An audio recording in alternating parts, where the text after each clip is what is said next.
All right, hey everybody, it's Clint back for another Runnin Thought podcast. I tried to record this about a week ago at the Toyota dealership while my truck was getting serviced, but that didn't work out. I was doing pretty good for about 50 minutes, and then someone walked into the waiting room. It was perfect for that whole 50 minutes. Nobody walked in. I didn't have to pause or anything, but as soon as this lady walked in, I felt immediately embarrassed, and I stopped the recording and stepped outside, and I guess either I closed down the app or it timed out, but when I went back to start recording again, everything had been deleted. So, hopefully it's a good thing, and maybe I'll have a linear train of thought for this iteration, and it'll be a little less tedious to listen to. But at any rate, so what I wanted to do for this particular episode was just kind of go over some things in relation to like little, I guess, tips or advice that I have for anyone who's trying to start out or who needs some advice or tips on ultra marathons and ultra running. I just wanted to share nothing earth shattering or that groundbreaking, but just some things that personal preferences and little things that I've learned through my experiences with longer distances. So I guess I really can't have a episode right now without talking about coronavirus, and so that's definitely, I won't say in full force yet, but it's definitely gearing up. So we're experiencing some of that in Hawaii. I live on Big Island, so we're not really bad yet. I think we've got 3 confirmed cases. That was as of this morning. So, it's not major yet as far as those who are infected or the number of those infected here on Big Island, but with the way that the disease seems to be progressing in other parts of the world, I'm kind of, I think everybody's a little on edge, and we're definitely all taking, or most of the people here are taking the proper precautions, keeping social distancing and making sure to wash our hands. But for everybody out there that is dealing with this, which is pretty much everybody, I think, in the whole entire world at this point,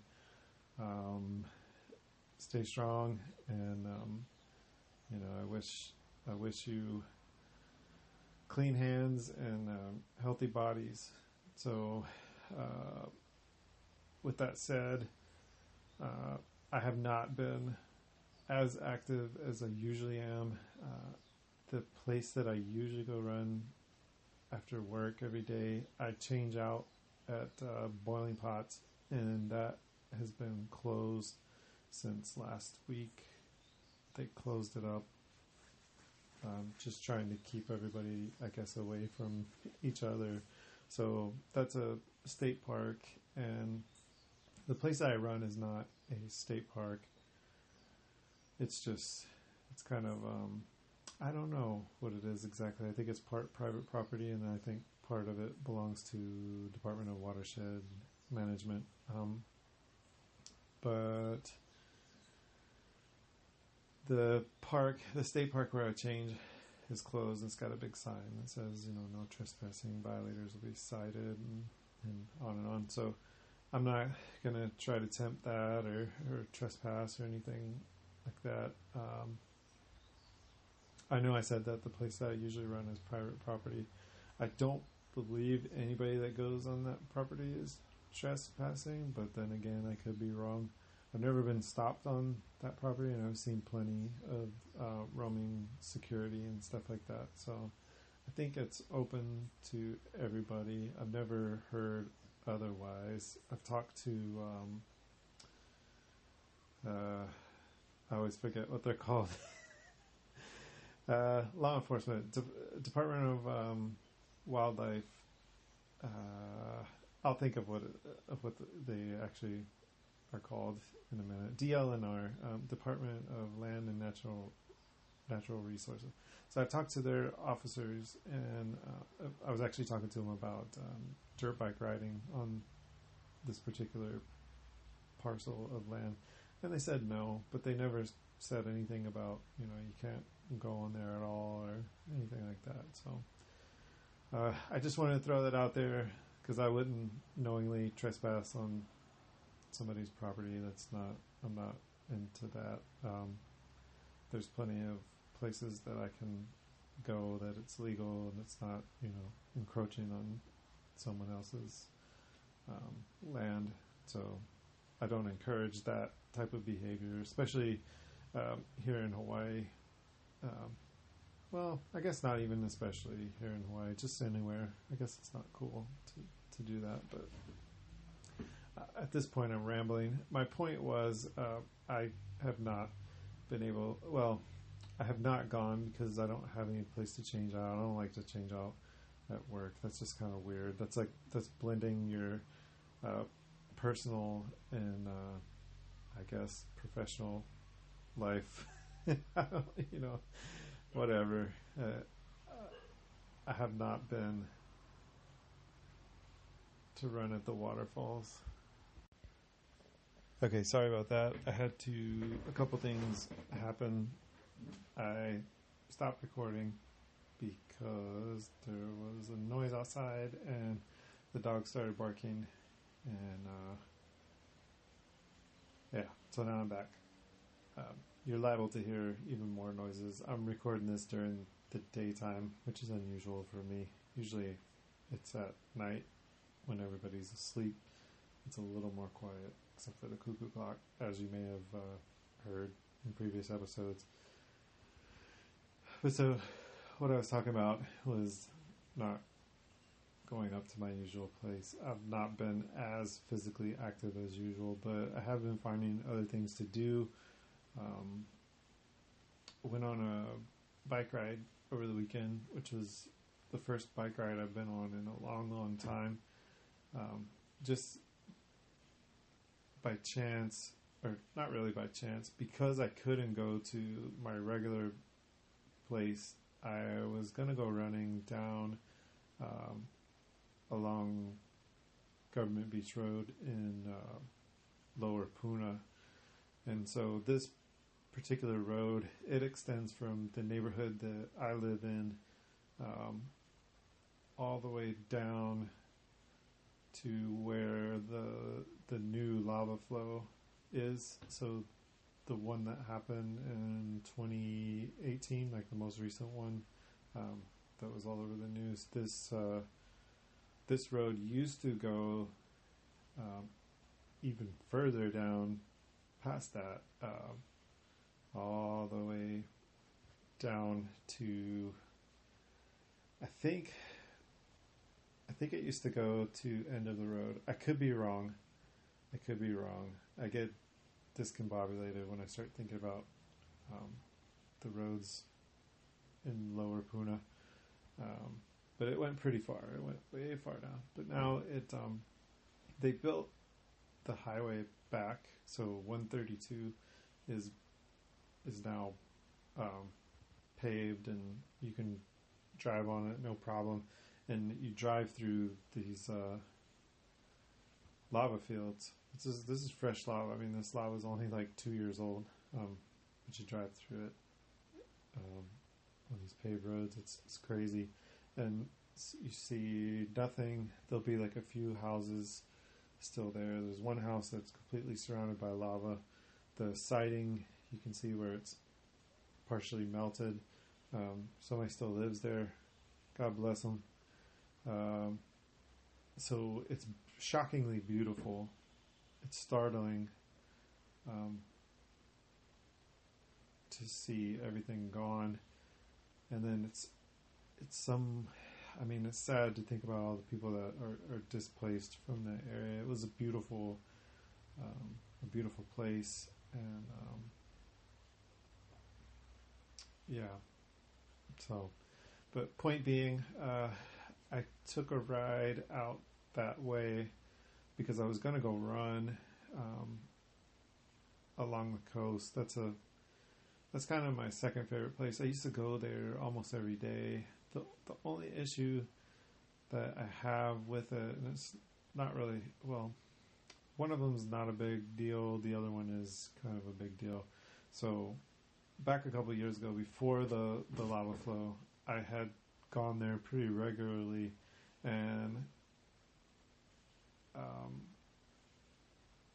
at a certain point, I quit. I stopped going because even though it was convenient, it's very proximal to where I live.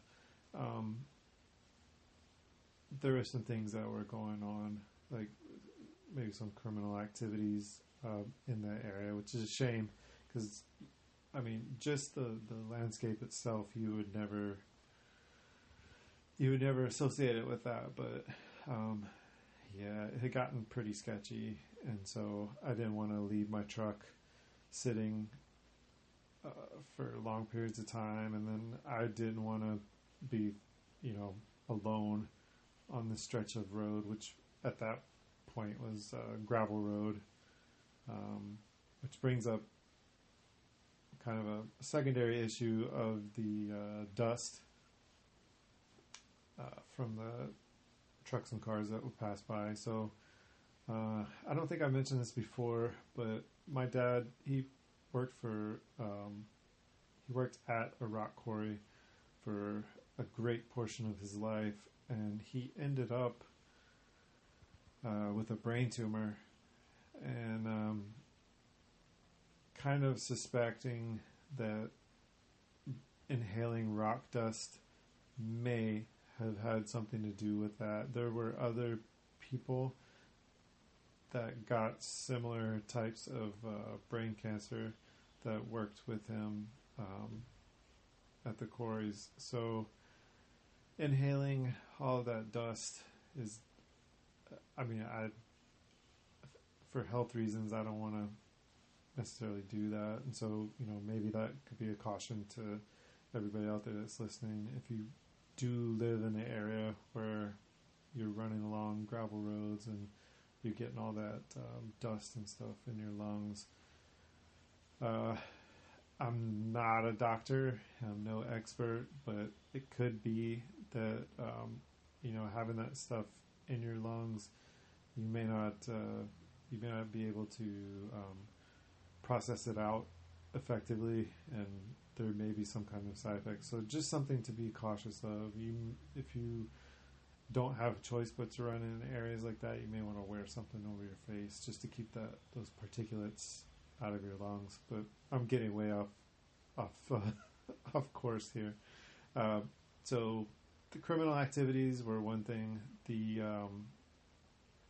dust was another.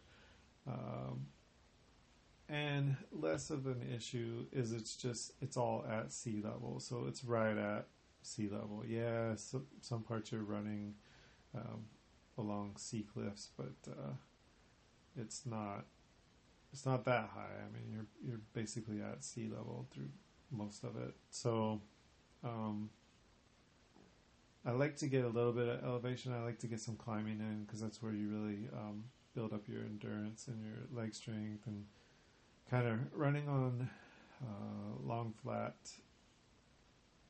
paths is cool, but I don't feel like you really grow much endurance wise from just doing that all the time. But yeah, so I prefer the challenge of going up an incline. So that's why I usually go to the Narnia place that's up by where I work. So I got off topic. So I drove down to go running at this place, and then by the time I got out there, it was getting a little bit later.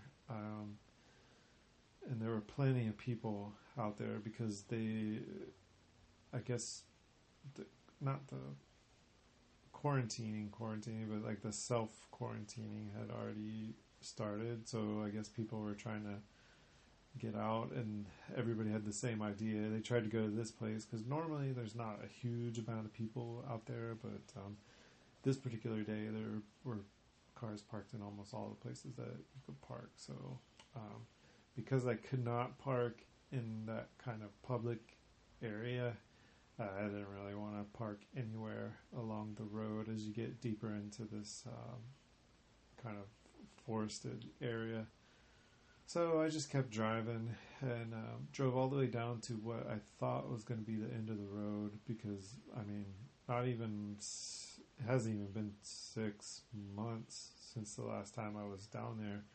And me and my friend drove out and the road ended. It abruptly ended because there was a huge pile of hardened lava that just ran right over the road and was blocking the way.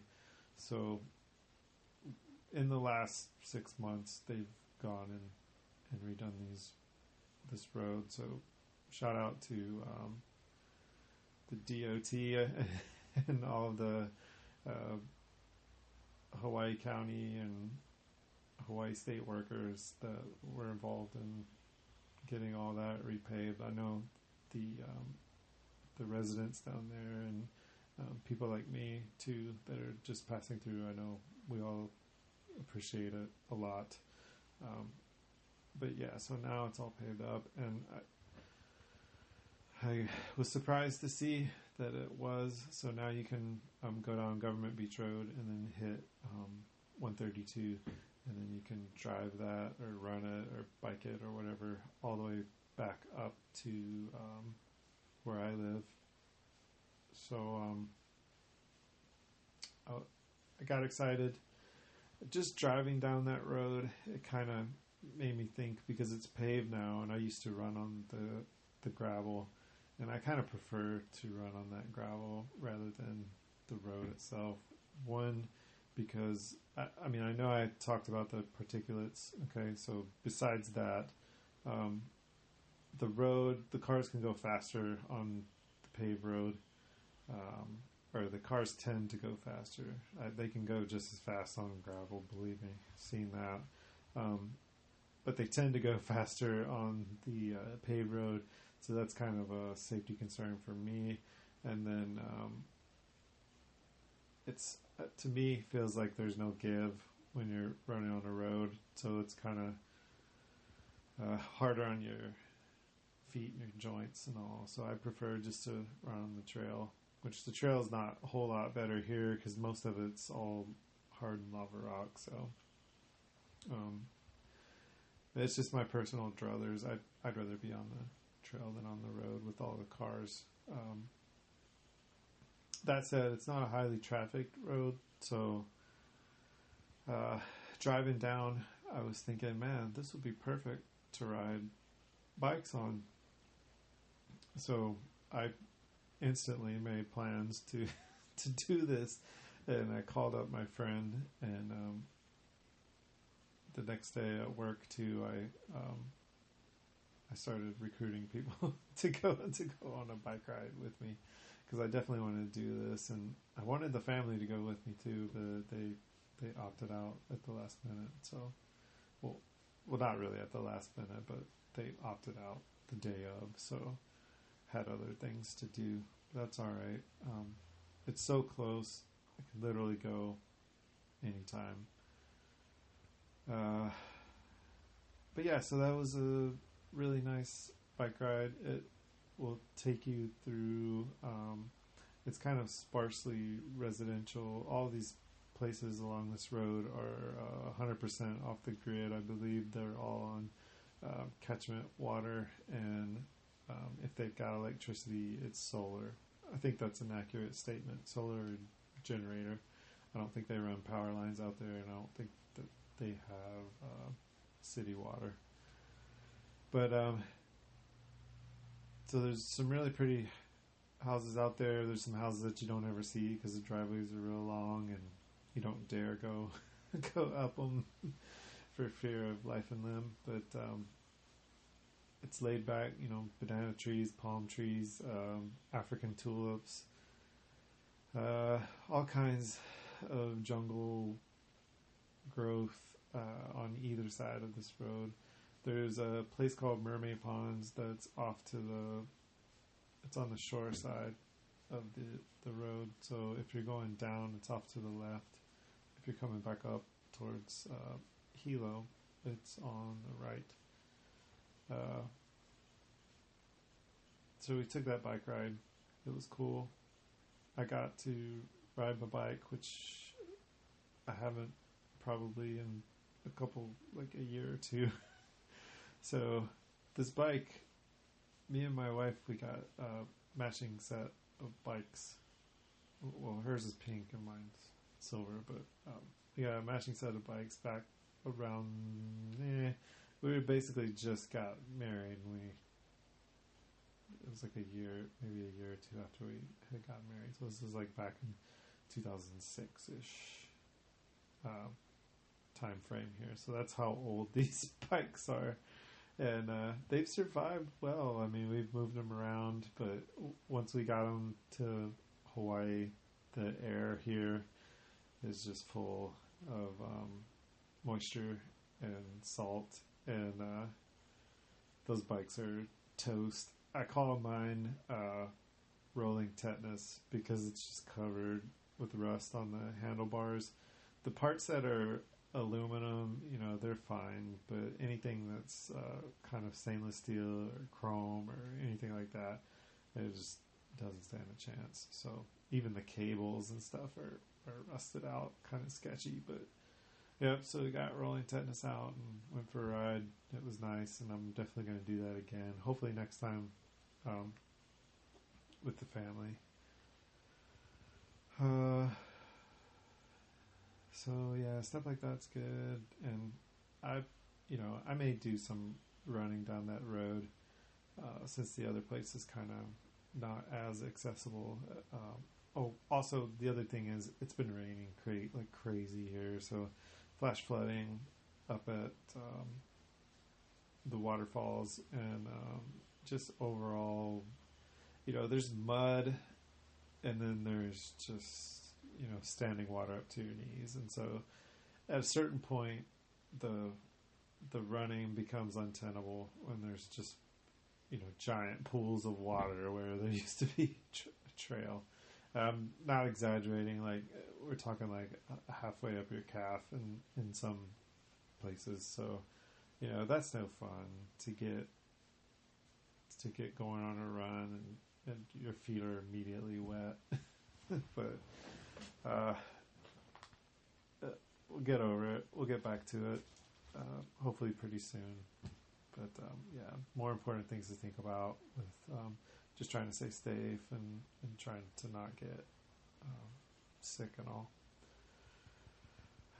Yesterday, I just started doing stuff inside. I pulled out the fan bike and did about 60 minutes on that. Tossed around a kettlebell a little bit.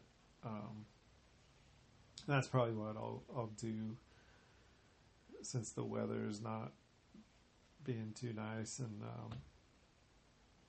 I'm not too sure that it's a good idea to be going out to places where there's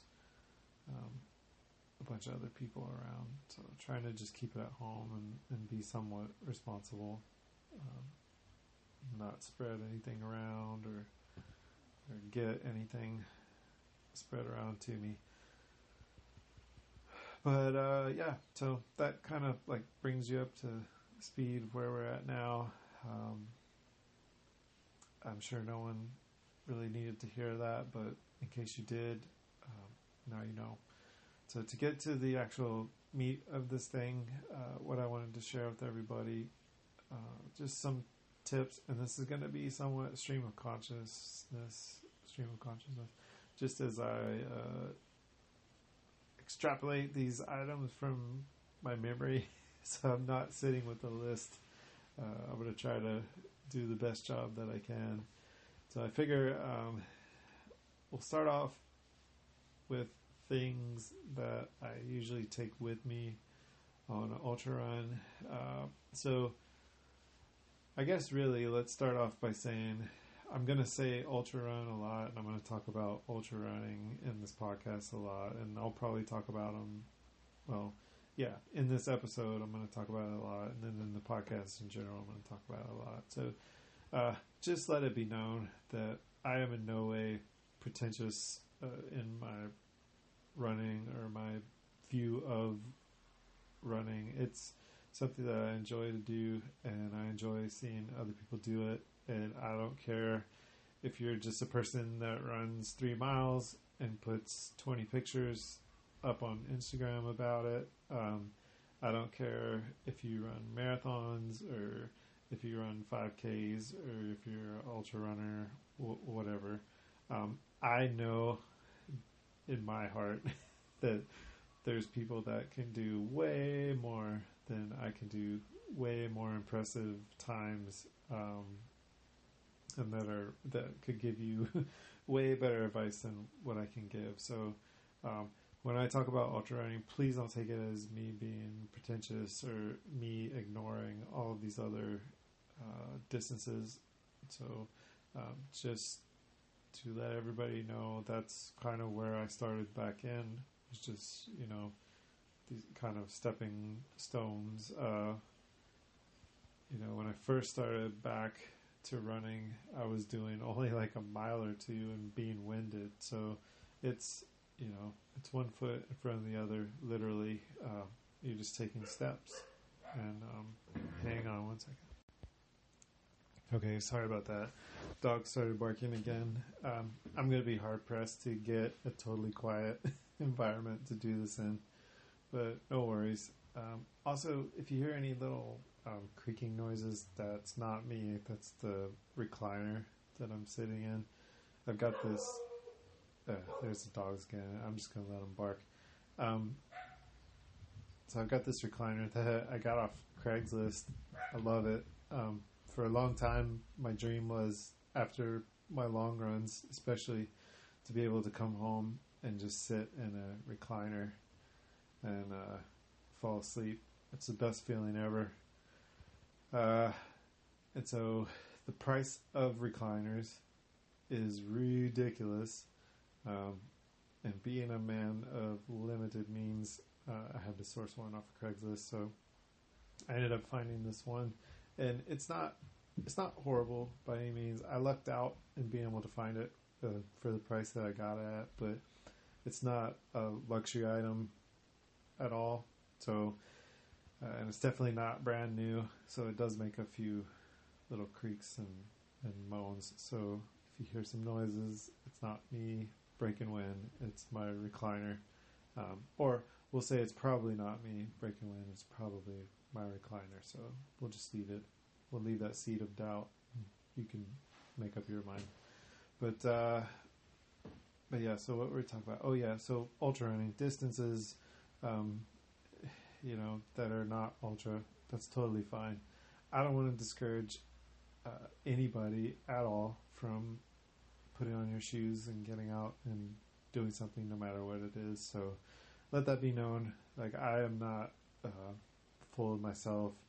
I don't profess to be an expert. I like to get out on long runs. I like to be in a natural environment on a trail, and that's my jam, and that's the only reason I do it.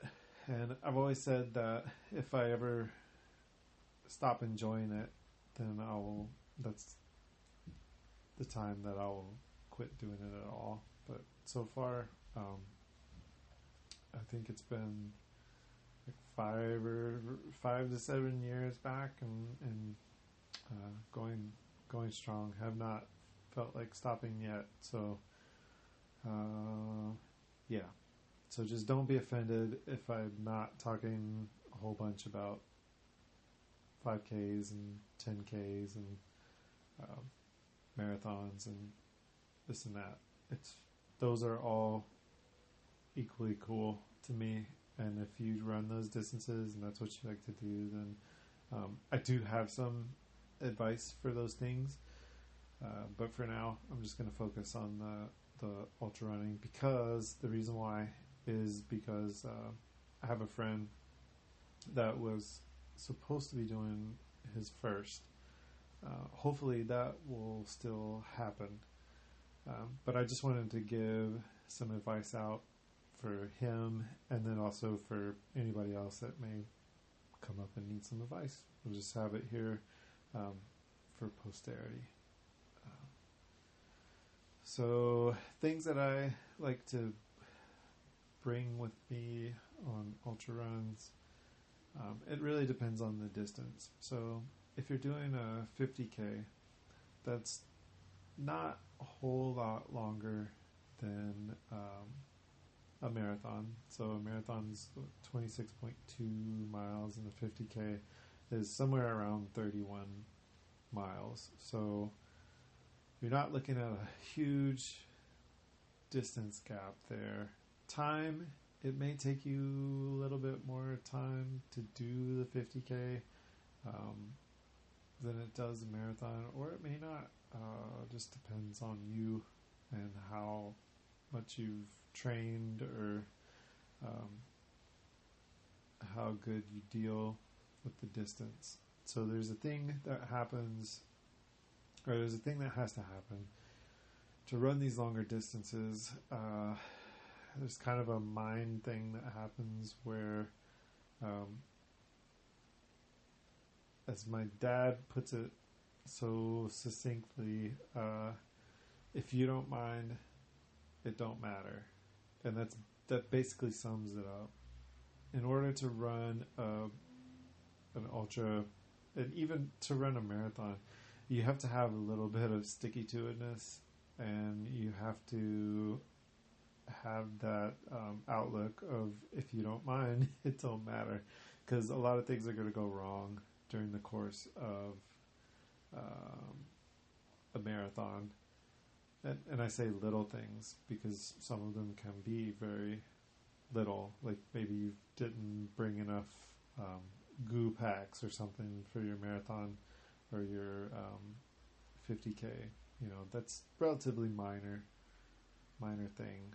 We're not looking at a huge amount of time or a huge amount of distance that you're going to be going without that gel pack, that goo pack or whatever. You could probably bring it home without that, but you know, you'll have minor things that go wrong to major things that go wrong, like muscle cramps or you know, nausea. But it's going to be probably to a lesser scale in your 50K distances. You'll probably be able to power through and manage those. When you get into, you know, like a 50 mile or 100 mile, that's a lot different. That requires a lot more of the sticky-to-itness and that place that you go inside your mind where you decide that things don't matter. And I think for me, even in a 100-mile ultra, my mind went to full-on hallucinations. And so that's something to be aware of is, you know, during these longer distances, your mind may be altered. So that brings us to our first thing to bring. If you have the luxury of being able to have a pacer for your ultramarathon, that is definitely a good thing to bring with you. If you don't, then if you have the luxury of having a crew, even if it's only one other person, that is definitely going to be beneficial to you.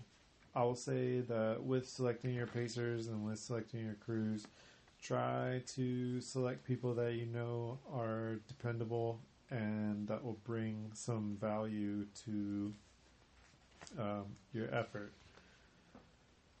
Also, no matter who volunteers ever so graciously to help you in your endeavor, make sure that you sit down and talk with them and just kind of spell some things out. If they've never paced or crewed an ultramarathon before, you may want to let them know, hey, just kind of get out of the way. Let them know my attitude's liable to change. It's not got anything to do with you. I may become a different person because I may be on a death march at some point. I may feel like I'm literally on a death march. If I'm ornery, it's got nothing to do with you. Please brush it off. Please help me, because I'll need your help at that point, and I'll appreciate it a lot. And just kind of that sort of conversation with them, and then also let them know what your expectation is of yourself. And the best thing I think that you can do is to be honest with yourself and then be honest with them too. When is it time to call it quits? So your mind is going to go through so much while you're actually in the experience. You're going to have times where you really, really feel like you want to quit in that moment. But the problem is that it is just a moment, and some of those moments are fleeting. And another thing is, it doesn't always get worse. Oddly enough, sometimes you actually do come out of just feeling like one step away from death into feeling, great, into having some kind of really weird second wind that you didn't see coming. So quitting prematurely, even if you're feeling horrible, should probably be out of the question. Now, of course, there's exceptions to that, and you need to think about it hard and then let your crew members or your pacers know, and set realistic expectations and make sure everybody's kind of on the same page, so that they know when it's really time to pull you out for your own safety, and so that they don't feel bad pulling you out.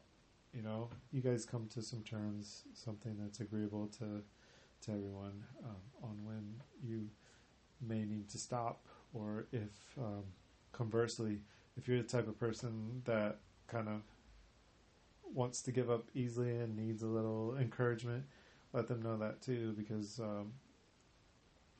they can definitely provide that for you in your time of need. So I'm sorry, I'm watching this show on TV. It's the Hot Ones, where the contestants eat hot wings and try to answer questions. It's highly distracting, so I'm going to try not to pay attention to it. I did have it on Homestead Rescue with the Rainey family, but that went off, and then for some reason, I guess the algorithms had pegged me. It's put it on this Hot Ones show, and so now these people are eating hot wings and being in a lot of pain. So hopefully they've got a good crew and good pacers.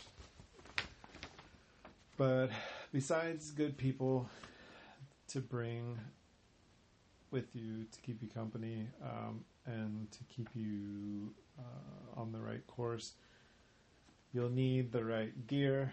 Now, when I say you'll need the right gear, please don't go out and buy everything that I'm about to say.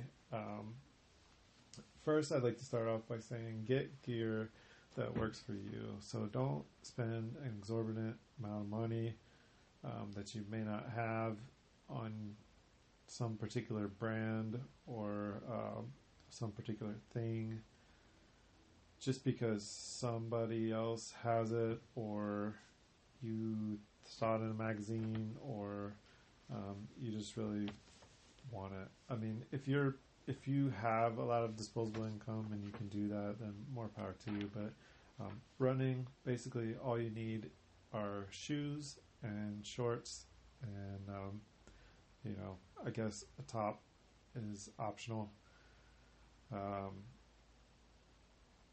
that's basically it. And you can go for it. A water bottle, yeah, you definitely want to hydrate, but anything that you're building off of that is kind of extra. And so that being said, when you're going into an ultra event, you will need some extra.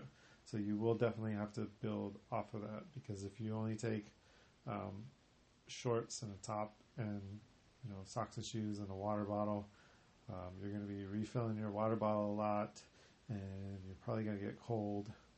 And so just building off of that. So at a minimum, you need to have your shoes, you need to have a comfortable pair of socks. And so I know I just said don't go out and buy everything that I wear or that somebody else wears or has or whatever, but I'm going to just tell you what has worked for me.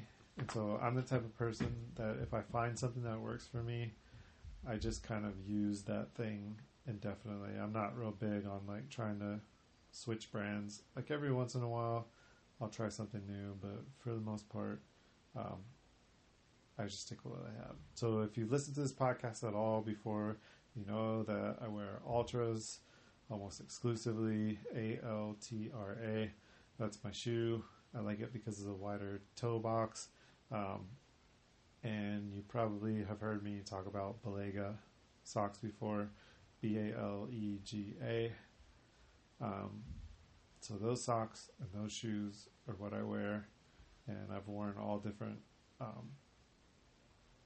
models of Ultras. The ones that I'm currently wearing are the Temps, and I forget what version they are, but those are my current shoes. Current socks are Balegas, and I like to get them thick. The ones that are cushioned specifically for like running or hiking, and they have the blister prevention. They're advertised as preventing blisters. So I like to get those. Another sock that I wore before that I liked were Thorlo, Thorlo. Thorlo make pretty good socks. You just got to get the ones that are for running, because they make all different kinds. But yeah, so Thorlo, Balega, Ultras, and that I've not been able to go wrong with those. I will say for ultra running, especially if you're going to be doing like 50 miles or 100 miles, so it may be wise to actually build on your gear and have an extra pair of shoes that you bring to a longer ultra event. So I don't, but I have wished that I did.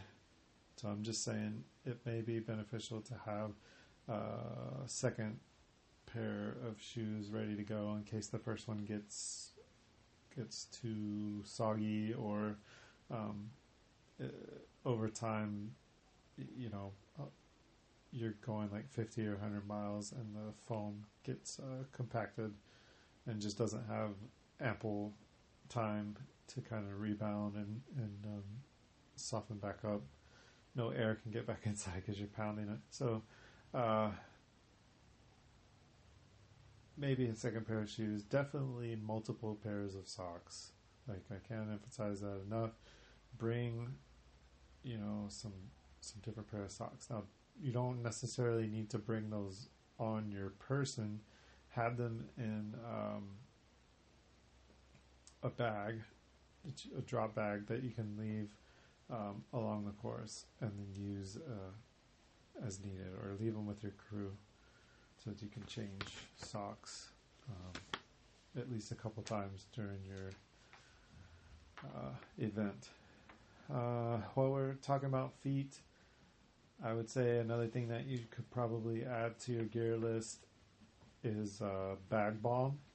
So some people like to use Vaseline You could do that. I've heard of people using diaper cream. I've never seen that, but I've heard people use it. I have not. So back balm worked pretty well for me. Vaseline's worked pretty well for me. What's this stuff? Body Glide. I don't use because to me Body Glide just seems like a well marketed thing that I don't necessarily need. I can probably get the same benefit out of just some Vaseline or some Body Glide. And I think like per volume, those two things are cheaper. And if you're in an ultra event, you're probably going to want to slather on that stuff and not just have like a thin layer of like deodorant style lubrication. But it's all personal preference and totally up to you. But I would recommend some kind of lubrication, and you can put that all over your feet, in between your toes to keep the friction from creating blisters in between your toes and even on the soles of your feet. So we got shoes, we got socks, we got maybe multiple pairs of shoes. We got definitely multiple pairs of socks. I would say at least 3 or 4 pairs of socks. Not necessarily on your person, left with your crew, or in a drop bag somewhere for later. So moving on up, I don't personally recommend the compression, like the calf. I forgot what they're called, but they just go over your calf. I even forget who the manufacturers are. I've had some of these. To me, my legs hurt more when I wear them, but that's just me.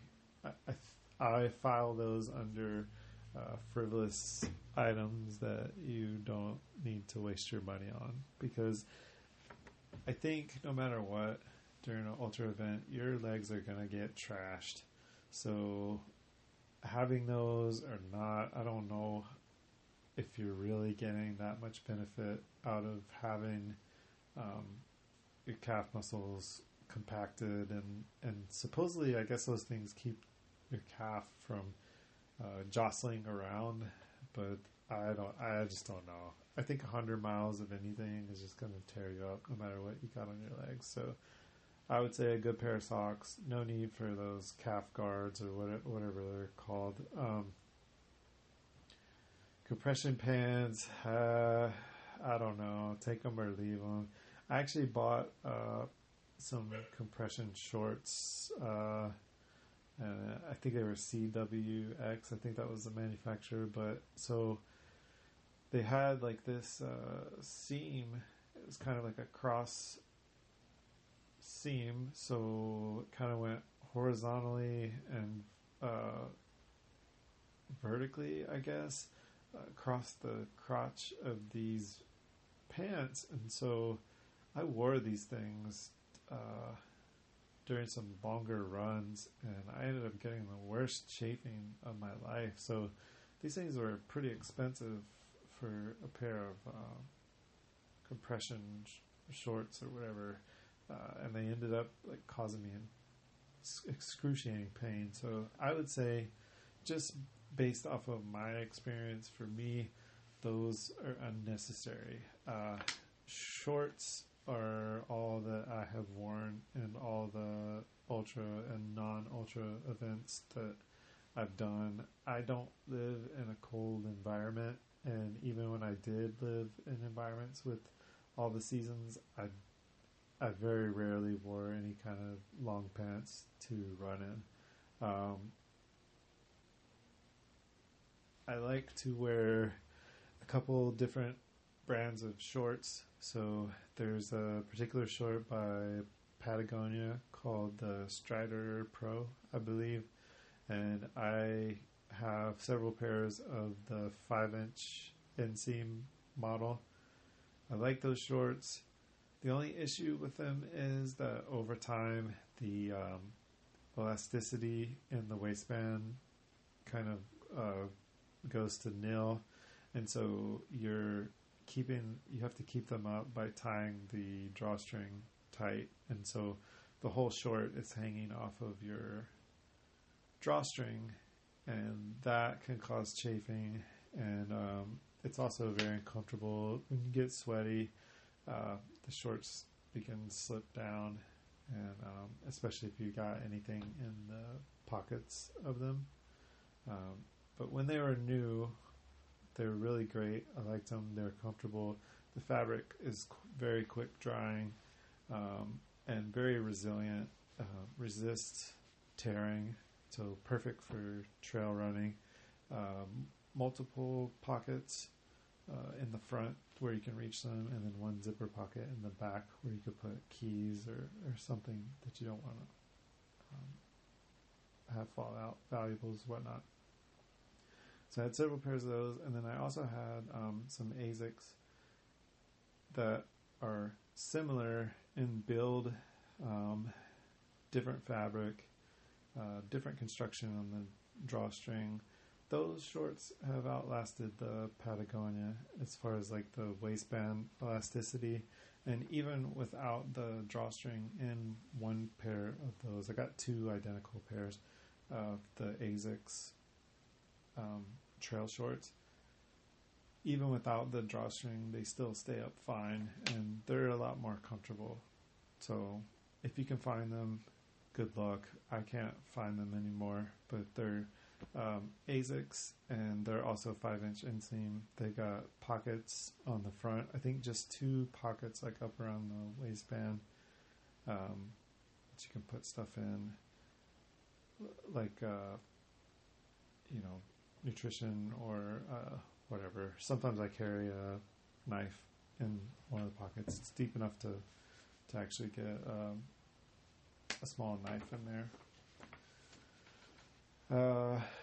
And those two have a zipper pocket in the back.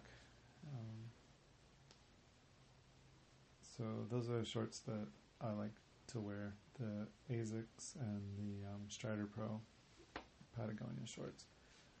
You don't necessarily have to have those. Just find some shorts that you can wear for an extended amount of time that will not give you chafing around the waistband and between the legs. I don't know how else to put it.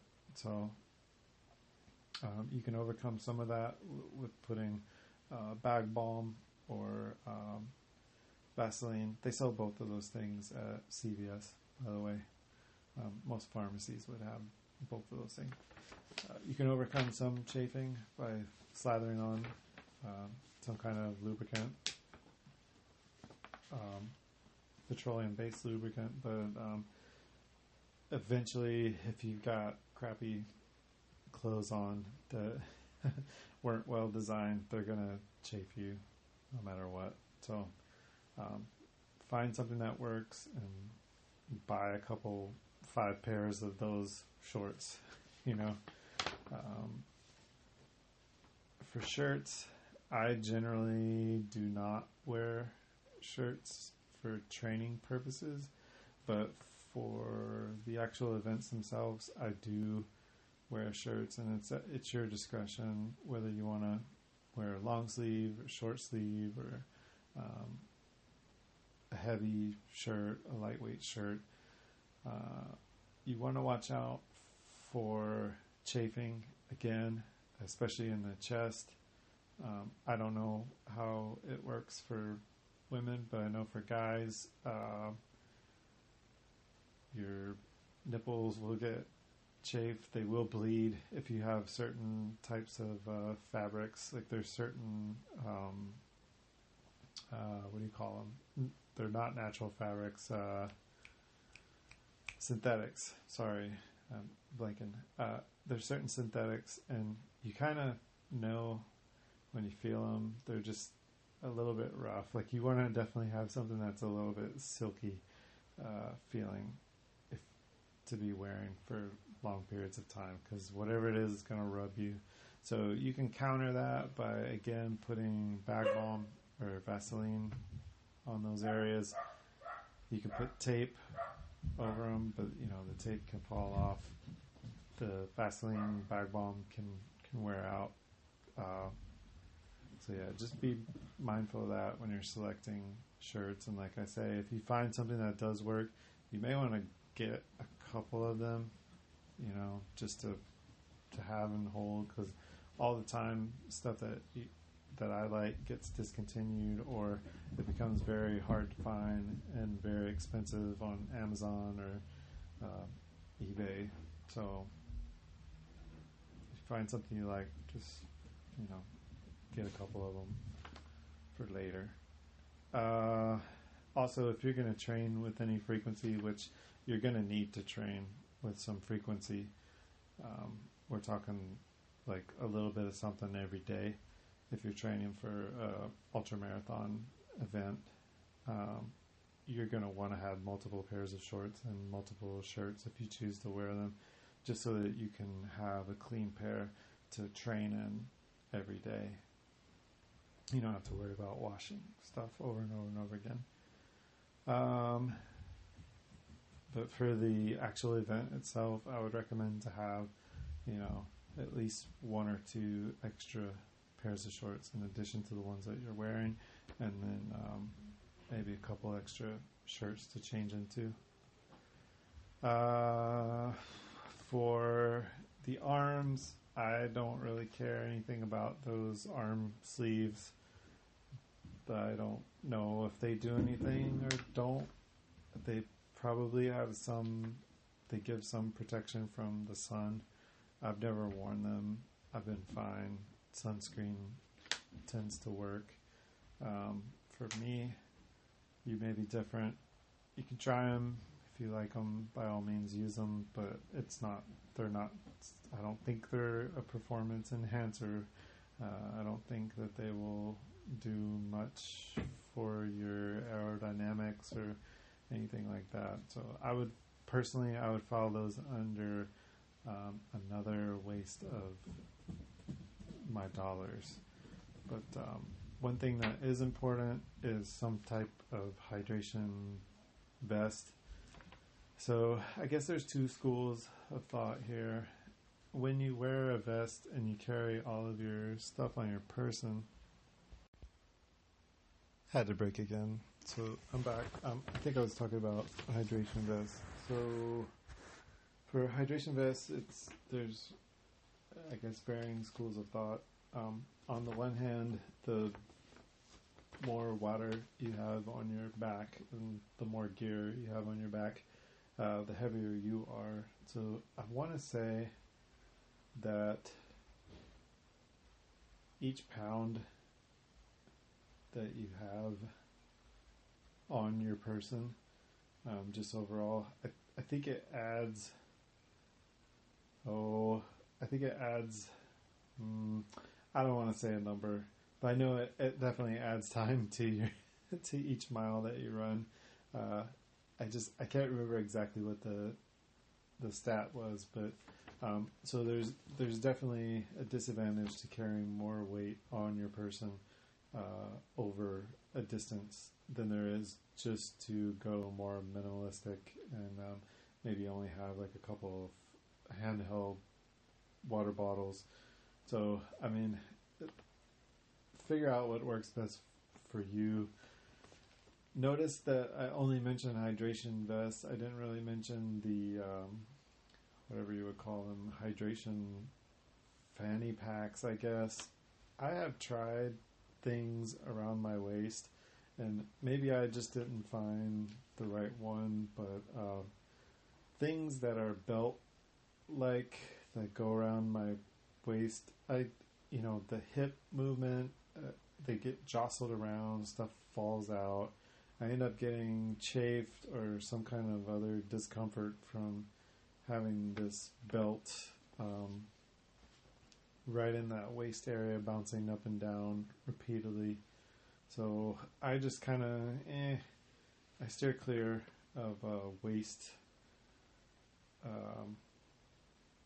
type packs or belts or whatever. definitely prefer a vest. I don't think that a backpack type of pack, like, I mean, full on, like you would take to school or you might take on a hike. Don't get one of those. What I use is the Solomon packs, and they have different, they call them sets. So depending on the number of pockets that they have on them, they'll be called something different. So I think what I have are the 12 sets.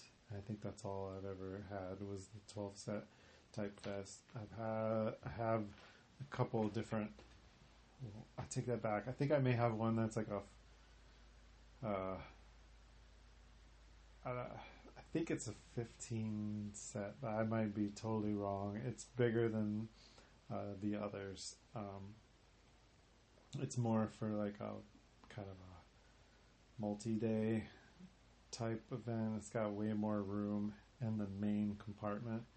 But so the reason that I like the Solomon is because it's very elastic, so you can stuff it with things and it will kind of push out to kind of accommodate more things squished into it. So I kind of like that. Lots of pockets, lots of zippers, and then it's got like the side pockets where it's not zipped on the top. You can just push things in and you can pull them out when you need them, and pretty well engineered to where you can reach most items with the pack still on your back.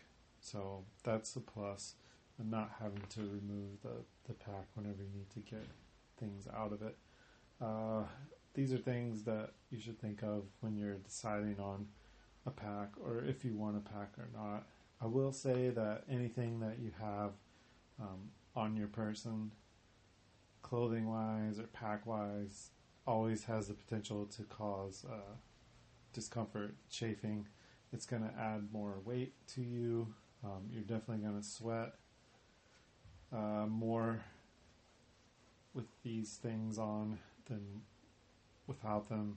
So that's something to think about. But the utility in having the pack, especially in runs where you're like training runs and you're doing long distance, I mean, it's kind of obvious, but you can take more food with you. You can take more water with you.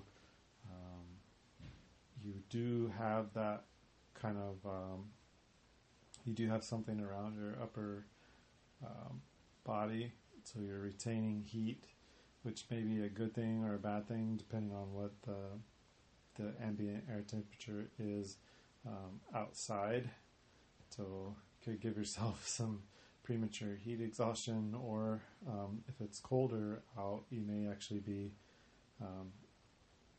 I don't want to say staving off hypothermia, because I hope that you're not running in that little or that unprepared clothing wise to where you would be having hypothermia without your pack. Like, I hope you're not relying on a pack to keep you your body temperature normal, but if you were, then at least you would have some line of defense, something around your body retaining some amount of body heat. But that's not specifically what the pack's designed for. Most of all, just think of this as something that you want to have as light as possible, as comfortable as possible. You don't want it to shift around, like, up and down and side to side, because that's going to cause chafing. It's going to be uncomfortable and annoying for you as well. So get something that fits good and that you can keep everything that you need. Notice I said need, not want, or everything that you need goes in the pack. Everything else, leave it at home. So we're talking food, hydration, survival type stuff. I guess that's so brand wise, I mentioned Solomon. That's just what has worked for me. Like I say, I'm not that adventurous. I find something that works well for me, and I tend to stick with it. Solomon is a bit pricey. They're a little bit more pricier than even some brands that are almost comparable in like features and things. So you may be able to find something better. Like I know only a couple of manufacturers. I think Nathan is another. Osprey makes some packs. I actually had a Osprey hydration pack that I used at one point, and it was okay. But I definitely prefer the Solomon. That was just kind of my jam. I'm trying to think there's others, and you'll see all different kinds if you go to an ultra event. You can kind of like let your mind go wild, research it a little bit, see what you think might work well for you, test them out, and personal preference. You don't have to like get everything that I'm saying that I use. It doesn't. I mean, I'm not even that great of a ultra runner. Like my times are nothing to be proud of, I guess. Like I'm just there just to do the thing and get through it, and so you do also have the option of having no pack at all if you're in an event where you have a crew and there's plenty of aid stations. You may find that you don't need that extra weight on your back, and there's no reason to have it if there's going to be enough support otherwise. So, but you're gambling a lot with that. You want to make sure, you want to be certain that all those aid stations are going to have stuff that you can eat that will help you, that you've eaten before on long runs, and it hasn't affected you adversely.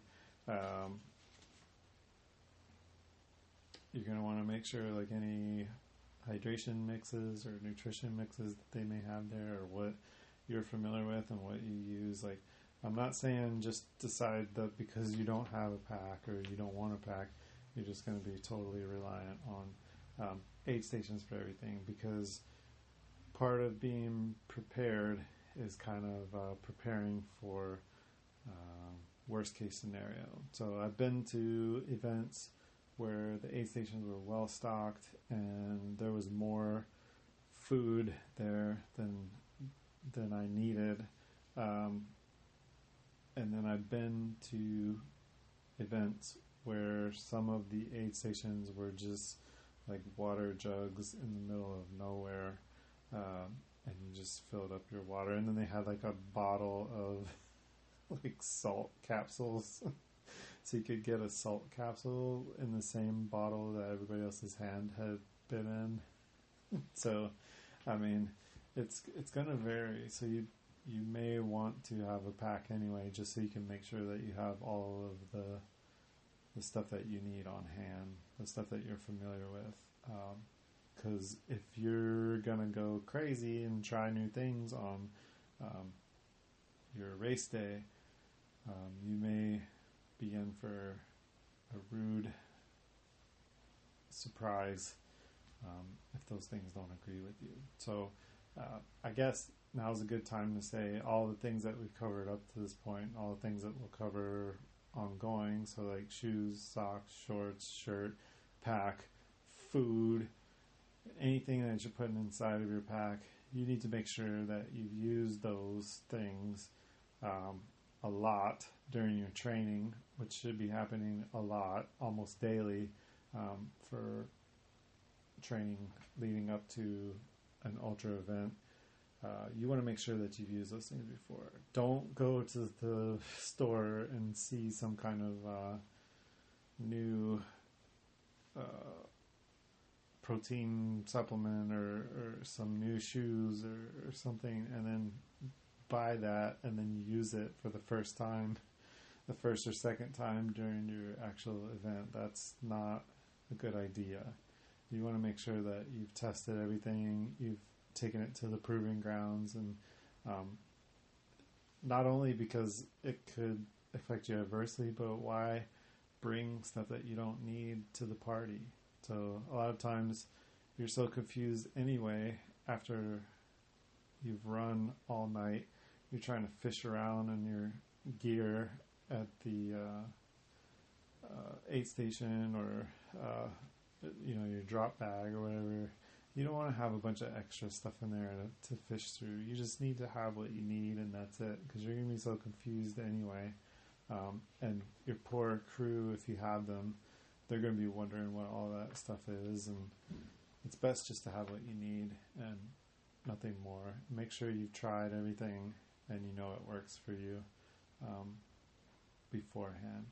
Shoes especially. New shoes tend to need to get worn in a little bit before they actually hit that sweet spot where they're really comfortable and suitable for a long distance run. Some brands and models are going to take a shorter amount of time to hit that sweet spot than others, but you need to, make sure they're at that sweet spot before you take off on your run. So, or on your big event. Break those suckers in. For shoes too, when you have running shoes, my suggestion is that you use those shoes only for running.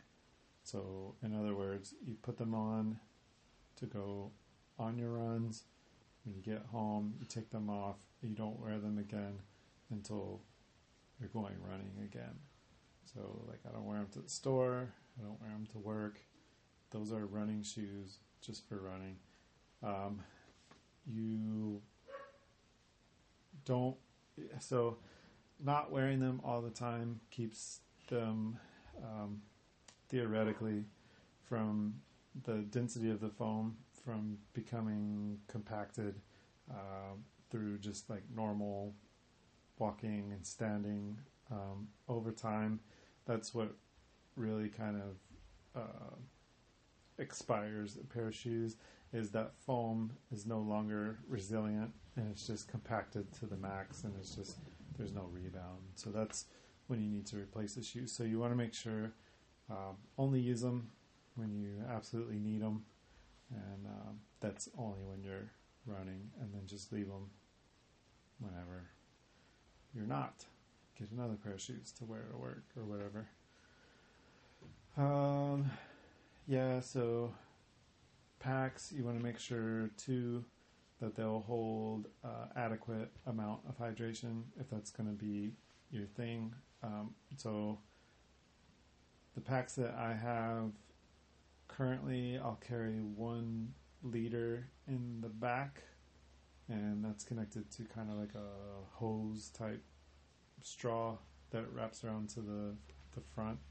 And then I've got 2 soft flasks that carry 500 mils each, and I wear those in pockets on each side of the vest. So total of 2 liters of water.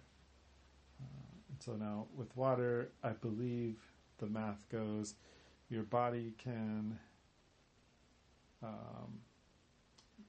is it metabolize? I guess that's the right word. Your body can process 1 liter of water per hour, but it can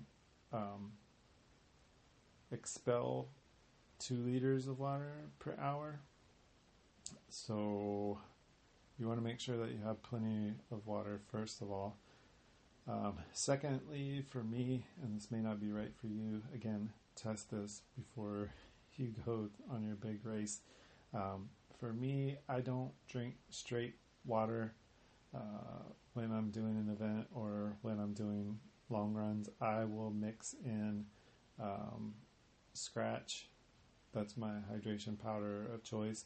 I mix that in according to the instructions on the packaging to all of my water, so I just don't drink plain water. I like to replace all of the electrolytes that I'm using up, and also get a little shot of energy from the sugar that's in the Scratch. Now, they have designed Scratch to where it, for me at least, and I think for most other people is why it's so popular, It doesn't have enough sugar to give you that crash. It's got just enough to kind of keep you going, but it's a consistent going. It's not a bring you way up and then crash you down.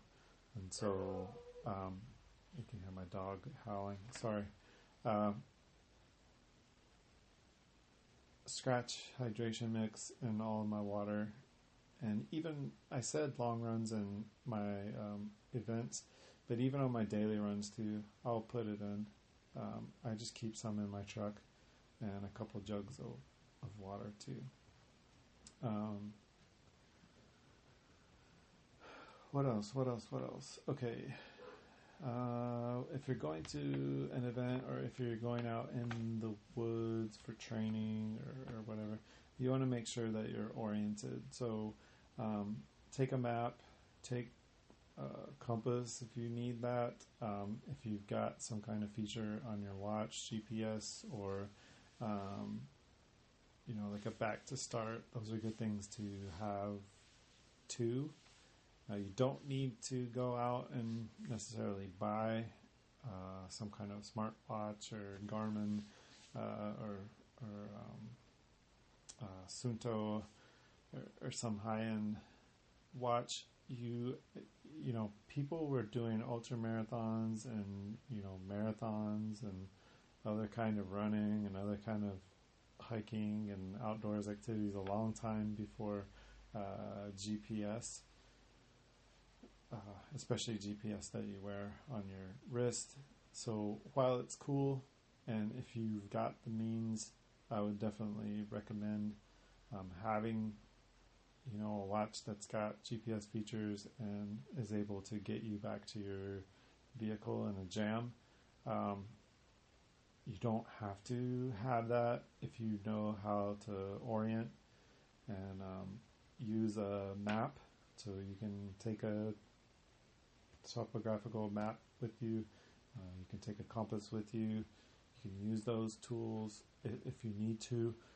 A lot of times, if you're running on trails, especially if they're maintained, you're not going to probably need those things because usually the trail will kind of clue you in as to where to go, and eventually you'll just turn around and go back the other way. But you always want to have some level of familiarity with the area that you're going to be in, whether it's training or whether it's an actual event. Like, don't just go out there and try to wing it. You always want to have some kind of navigational aid, even if it's just a hand-drawn map. But preferably some kind of compass, some kind of topographical map that's fairly recent, up to date. If you've got the GPS, great. If you have a cell phone, you need to take that with you in some sort of bag that will keep water off of it. They sell all kinds of these waterproof packages for phones. Get one of those, keep your phone with you. You don't necessarily need to have the phone on all the time. You can save the battery, just turn it off and just have it with you in case of emergency. Believe it or not, taking a picture of everything is not mandatory. Sometimes you can just leave things in your mind, and that can just be a memory for you, and you don't have to share it with everybody else. It's okay. It's not selfish, especially when your safety is at stake. So make sure you do keep a cell phone if you got one. I don't go out without mine. For long runs, I always have my cell phone with me. For short stuff, like during the week, like 7 Mile or whatever, I won't have it with me most of the time, just because I don't want to break it. And I figure the probability with me going almost every day to run, I would probably drop it and break it at some point. So I usually just keep it on my long runs when I can pack it safely into my vest, and I've got it in a waterproof container, plus that is clipped to my bag in case somehow it pops out, it will still be clipped onto my bag and it can't fall to the ground and bust the screen into a million pieces. I do have a watch. The watch that I have is a Garmin 945, and that does have GPS, and it will get me back to start if I need it. I've had to use back to start actually pretty recently, and I use back to start features on my 920 XT, which is what I had before this one, and that actually may have. I hate to be melodramatic, but it may have saved my life. I was on the top of, I wasn't on the top. I was on the side of Mauna Loa, and it had gotten dark, and it was raining. The clouds had moved in, and so if you're on the side of Mauna Loa, like I think I was like at 8,000 or 9,000 feet, and so the clouds were also at 8,000 or 9,000 feet. So I could only see basically my hand in front of my face and not too much farther. So even though I had a headlamp, everything basically looked the same. And the problem with the terrain up there is that at night all of it looks the same, and because the moisture condenses and the rains will fall, it creates streams of water, and so those streams of water cut paths, and so those paths are indiscernible from the actual true trail. So I had to use my back to start to get me back to my truck. I don't know how I would have made it back otherwise. There were times where, so on the way up, I went through one set of, or not set, but I went through one cattle fence, and it was through the gate, which opened and closed, awesome, just like you would normally think a fence and a gate would work.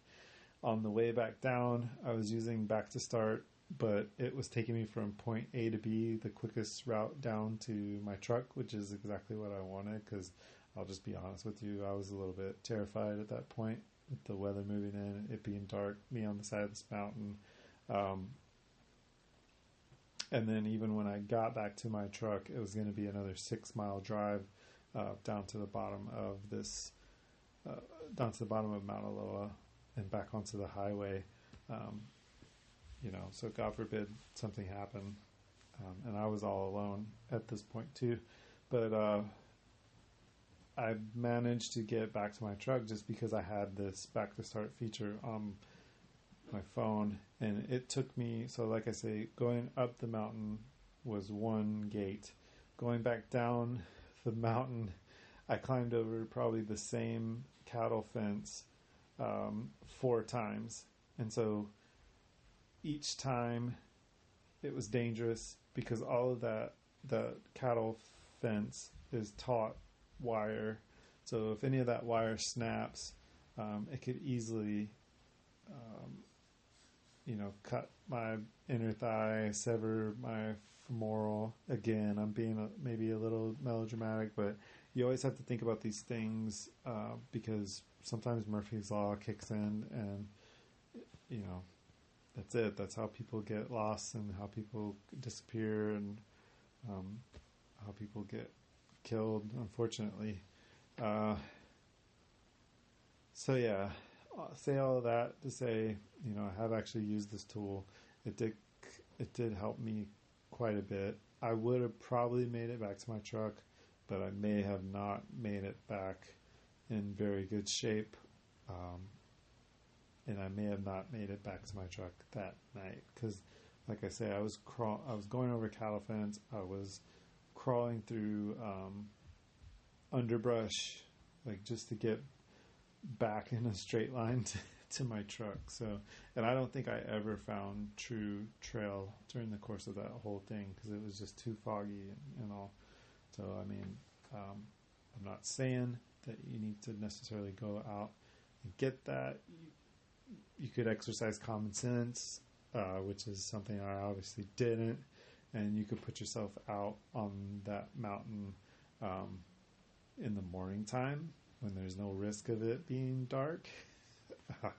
That would be probably a better alternative to what I did, which was go in the mid-afternoon and be up there until dark. So I guess the lesson is most important tool is your brain and a little bit of forethought, knowing the terrain, and then using common sense if you're just on your training run. Now, if you're out on an event like a 100-mile ultra marathon, you're going to be out in the dark and there's nothing you can do about it. And so you do need to train for that. So being out in the dark during your training, you may want to do that. It probably will come in helpful.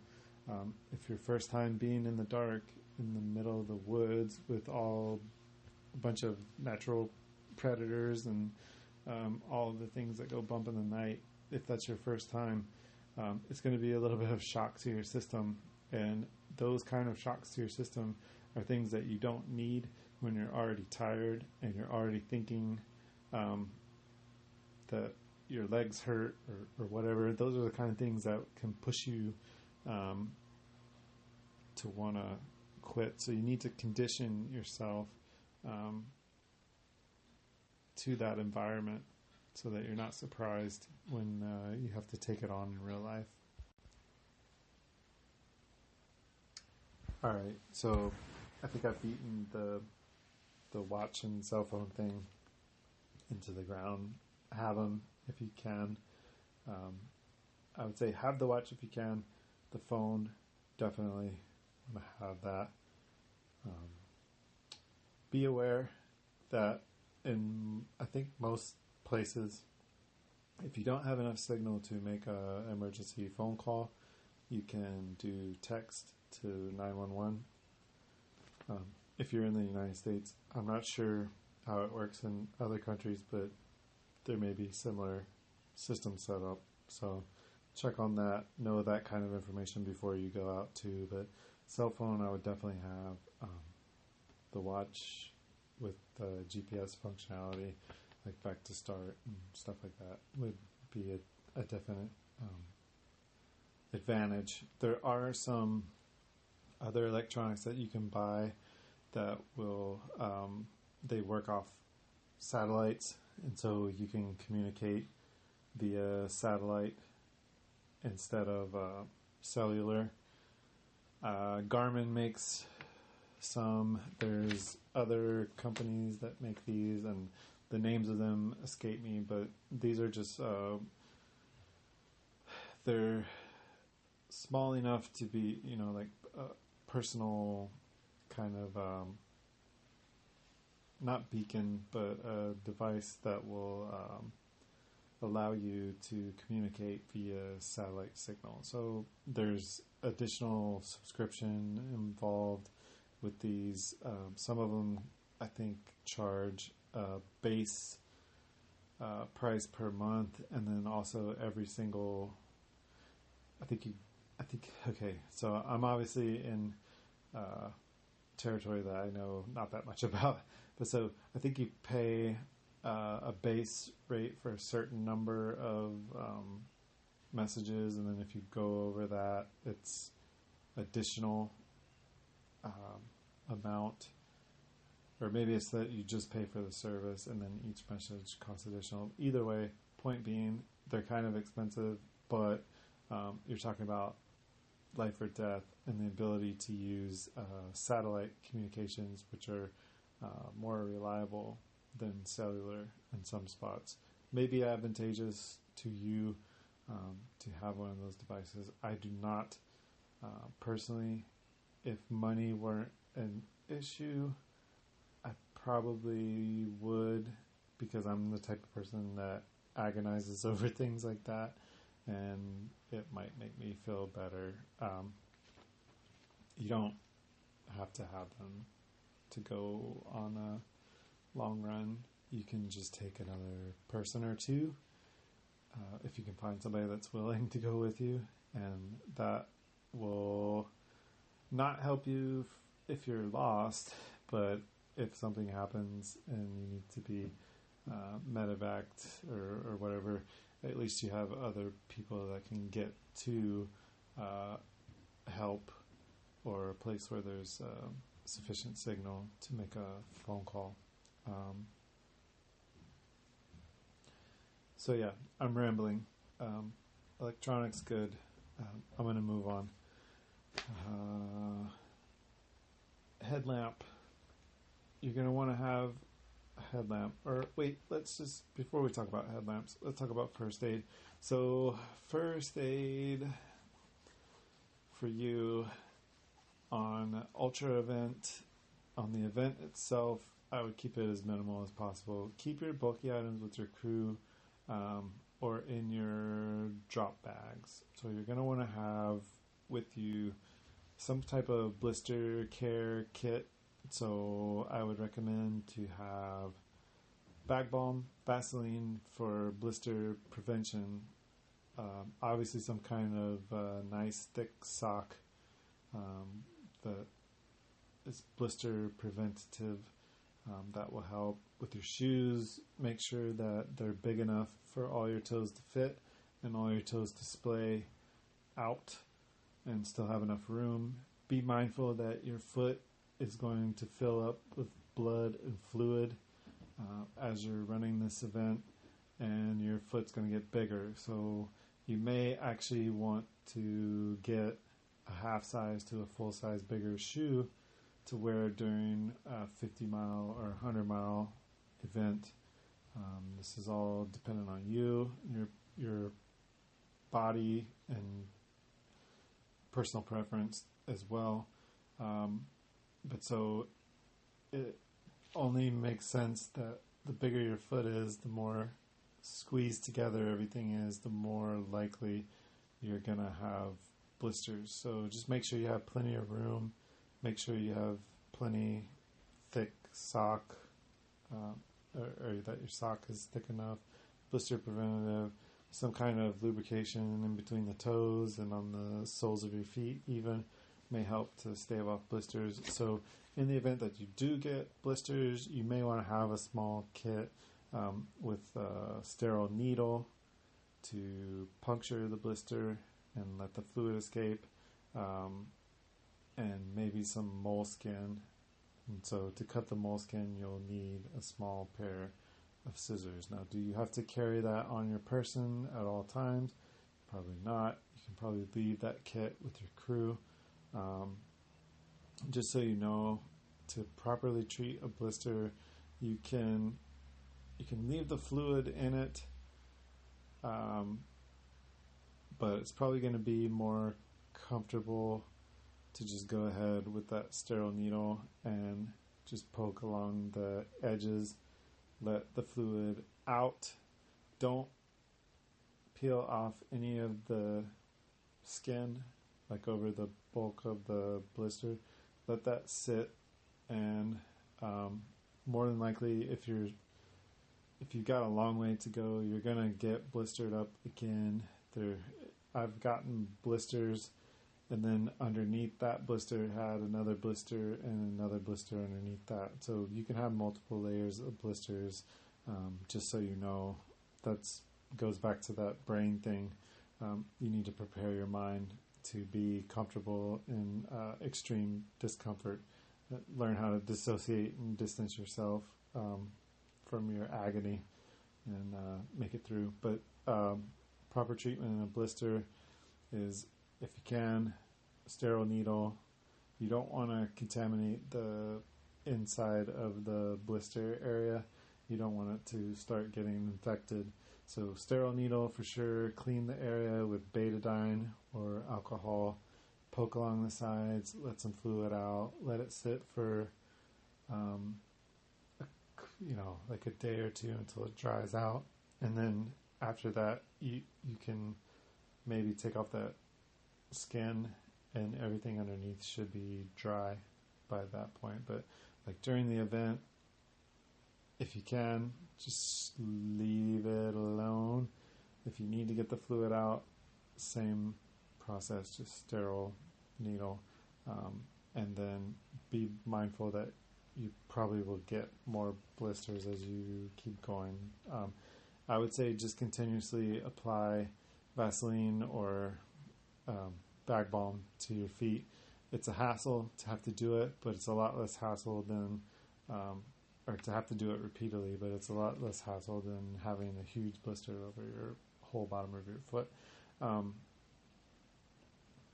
What was I going to say? You can use moleskin. I'm not sure how effective it's gonna be.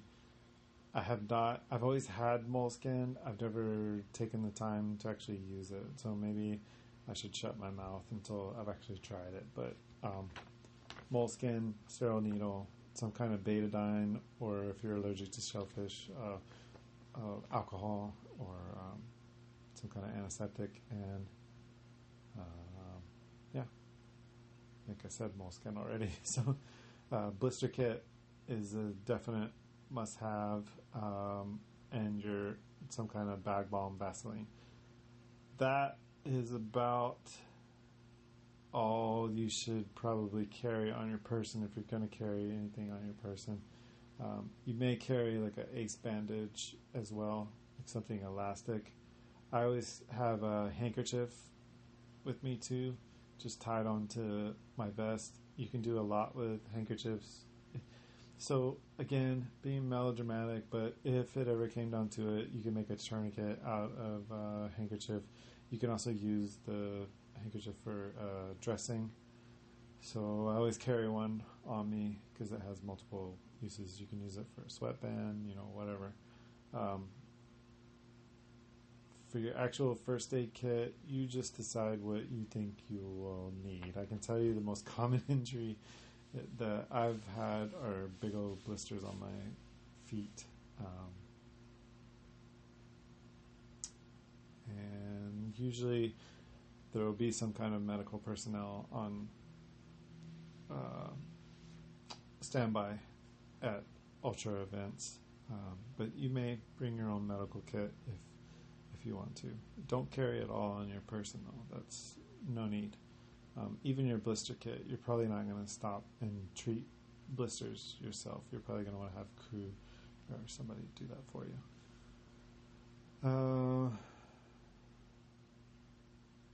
Let's see. Mylar blanket. I guess that's technically a first aid item. Carry your Mylar blanket. You can use it to keep heat on your body. You can use it to keep rain and stuff off of you. You could use it to shelter. You can use the reflective surface to signal for help if you're in an emergency situation. You can use it for an occlusive bandage. There's a lot of things that you could use it for. The last time I used mine in an ultra, I wrapped it around myself and ran with it around me all night because I was soaking wet with sweat and it was a little bit chilly, and I just used it to keep warm and also to feel secure. It was kind of my security blanket because there were a lot of bobcats around, and I was totally alone in the dark for however many hours, 6 or 8 hours during the night. So it made me feel better one way or the other. But yeah, Mylar blanket, I don't leave on long runs without one, because you can technically become literally become hypothermic, even if it's not below zero or whatever outside. Even in Hawaii, you can become hypothermic very easily if you're covered with sweat and there's a lot of convection. There's wind blowing and your body cools down too much.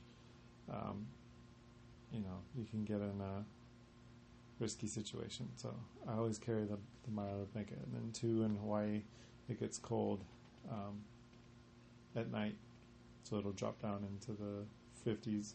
I don't think I've ever seen in the 40s, but yeah, I've definitely seen in the 50s. Maybe up on the mountain, it would, no joke, because it snows, and the higher elevations. So, but anywhere I go, long run wise, or I'm going remote, I'm going to take a Mylar blanket just because it has so many uses. Other than that, you can carry some band-aids and stuff if you want to. Not medical tape, but sports tape is a good thing to have on your person. But remember, you don't want to carry too much. You don't want to go overboard. Just carry what you need. Don't carry like a whole family size first aid kit, or even one of those personal first aid kits. Those might be overkill. Keep it lightweight and just have what you need. So yeah, headlamps. Take 2. If you have a headlamp that uses batteries, take extra batteries.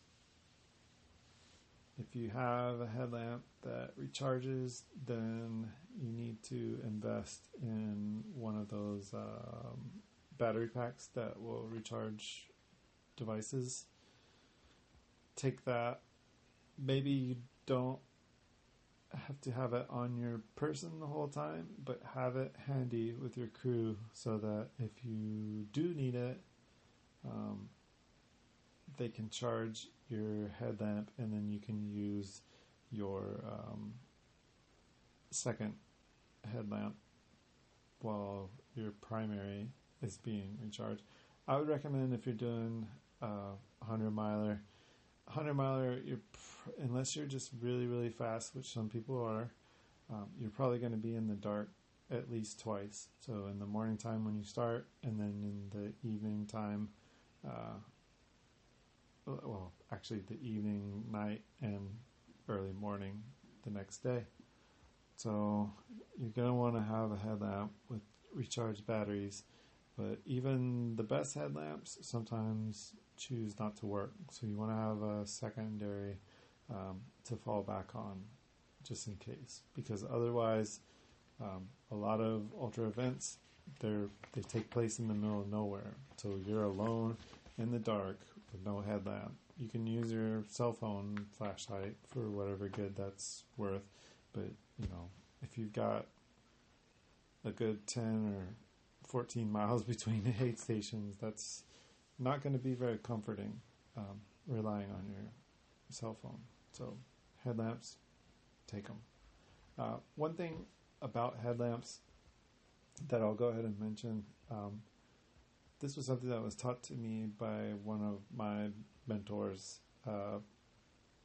who taught me a lot in the short time that I knew him. I haven't talked to him for a long time, and I don't really know how to contact him anymore, but this guy, he taught me a lot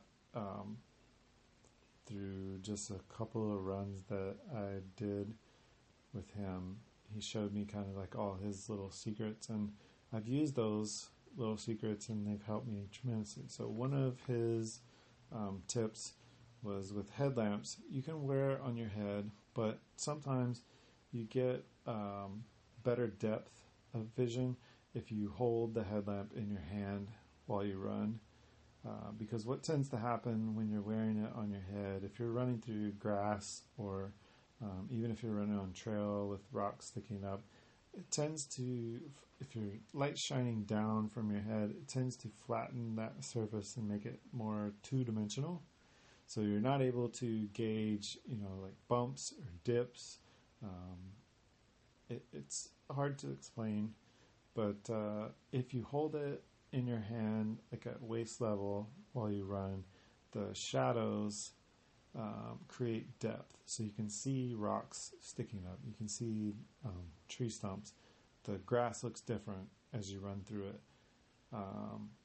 It just helps with your depth of vision to hold that headlamp in your hand. Now, it doesn't look as cool as if you're just wearing it on your head. It may be irritating to hold it in your hand. I've never had a problem with it, but that's my recommendation. That's something that this mentor taught to me. It's advice that I use, and it works for me. Another thing about handkerchiefs, and first aid and whatnot, this was another secret that my mentor taught to me, little tip. always take a washcloth with you, because if you can find a source of relatively clean water, like a stream or something like that, splashing water on your face and actually getting some cold water into a washcloth and kind of like washing your face off and bringing that out on different parts of your body, like your armpits, the back of your neck, cools you off.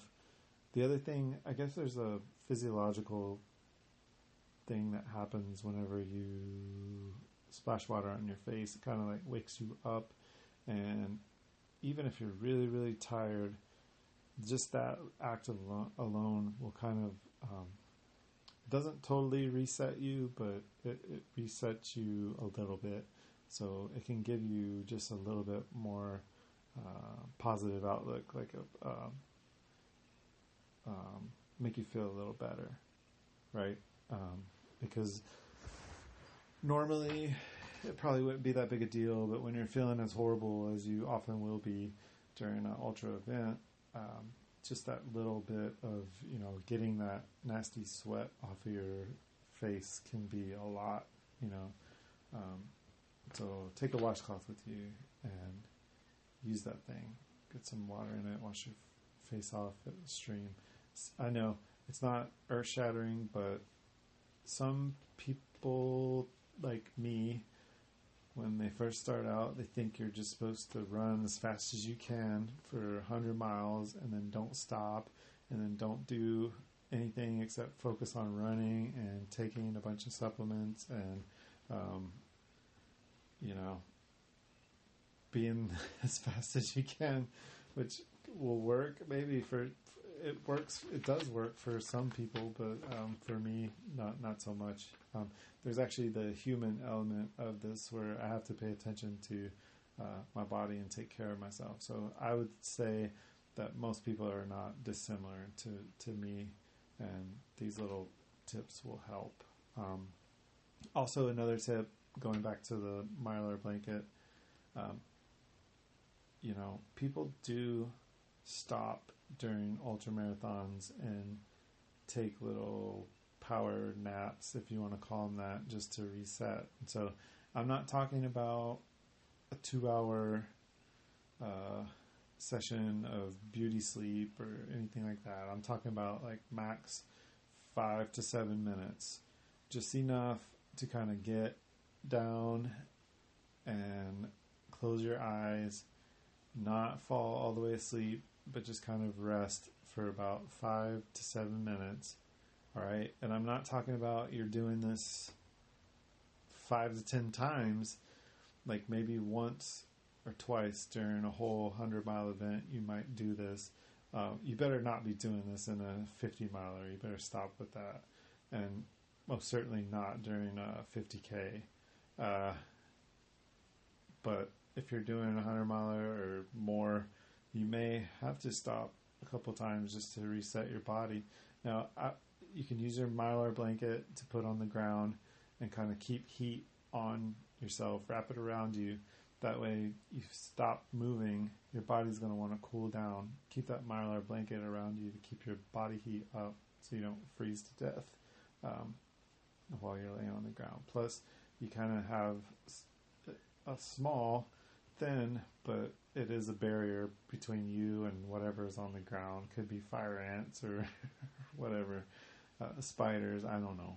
But so another reason to take that Mylar blanket with you. But going back to the nap thing, again, no more than 5 to 7 minutes, okay? I mean it. Because anything more than that, number one, you're taking up your time, and you're going to need that. 100 miles is a long way to go. You don't want to waste it not moving. So maximize your time on the ground. Plus, you don't want to fall all the way asleep. Well, actually, at that point in time, you probably will want to fall all the way asleep. But if you're trying to reach the finish line, you don't want to fall all the way asleep. So, but yeah, so Mylar blanket, washcloth, and then the headlamps, hold them in your hand. Now, you may like it on your head, you may like 2D, up to you, but I'm just telling you, for me, I usually hold it in my hand. Rain jacket, up to you. I would recommend to bring some kind of rain gear, if only to keep heat in.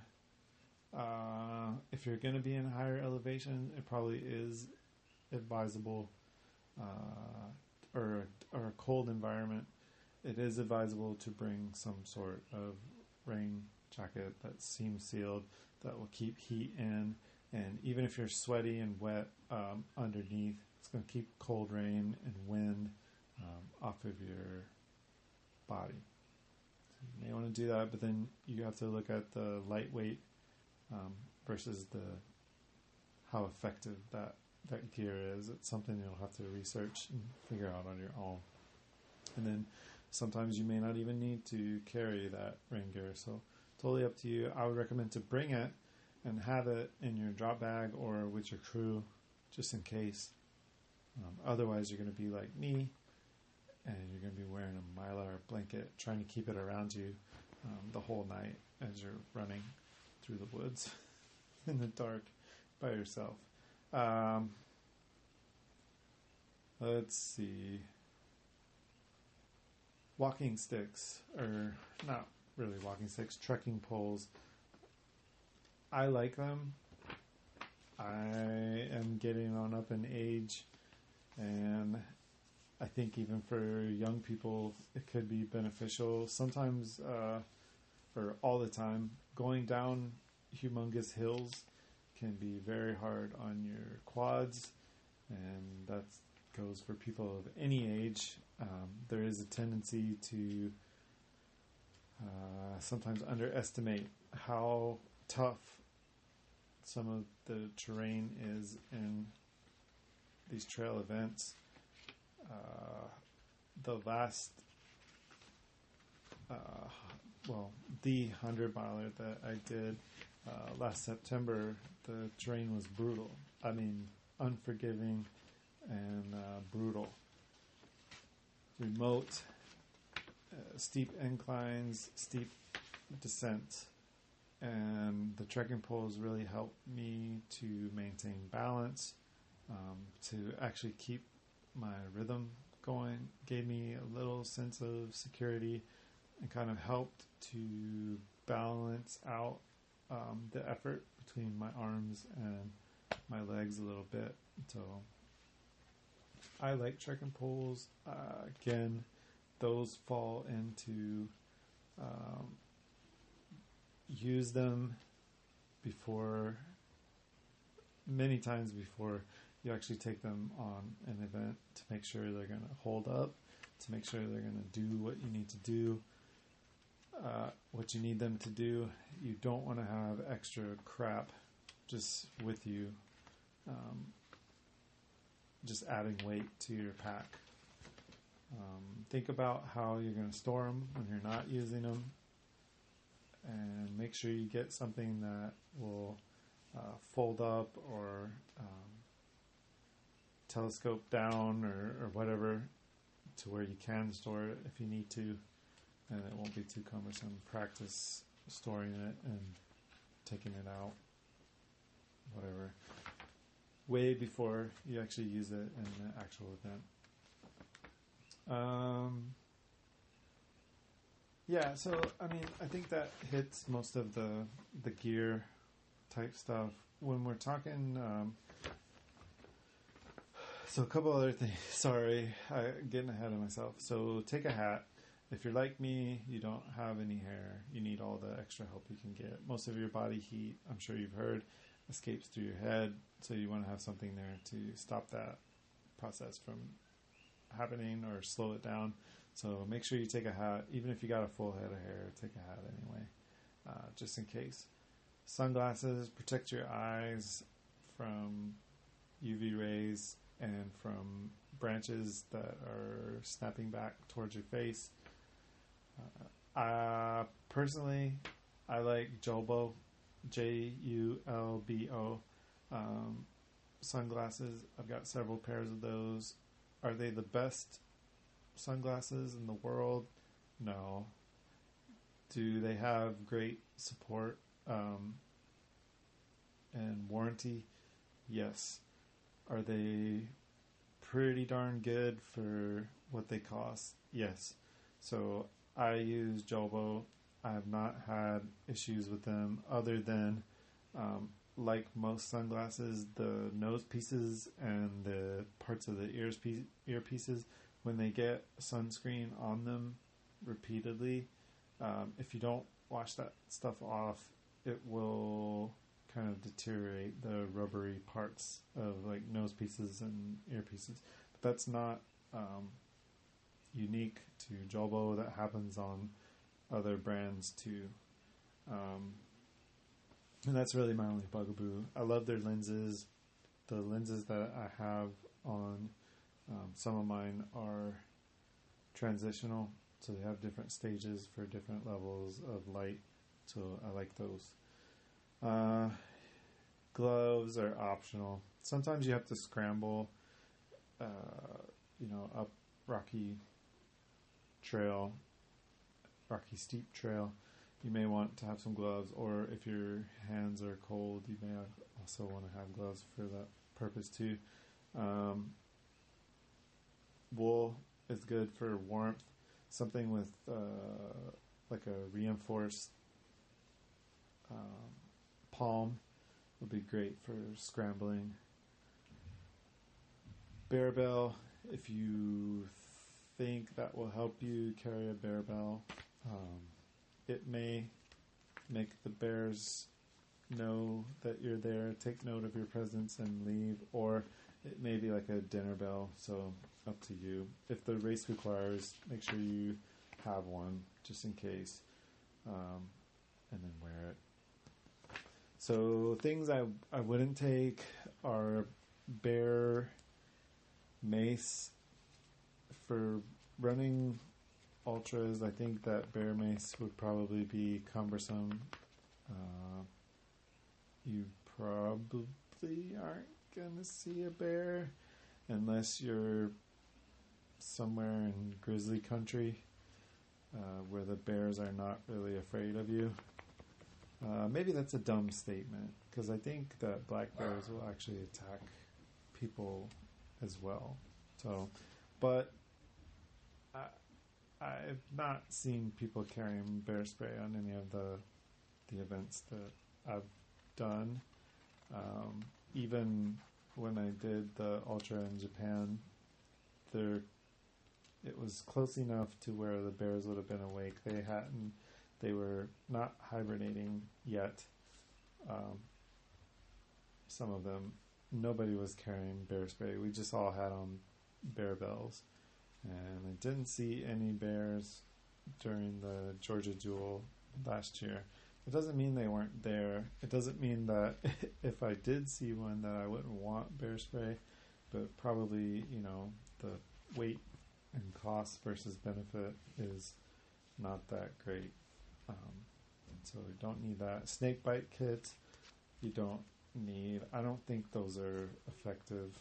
So don't waste your money and don't take up space in your pack for snake bite kits.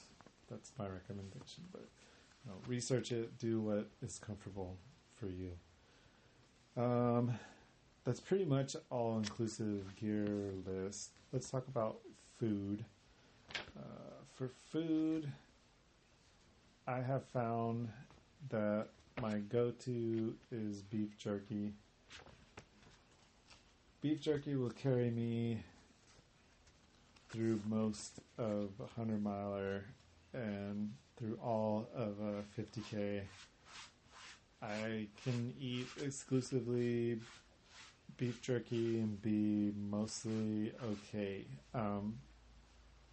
Last year during the 100-miler, they had Tailwind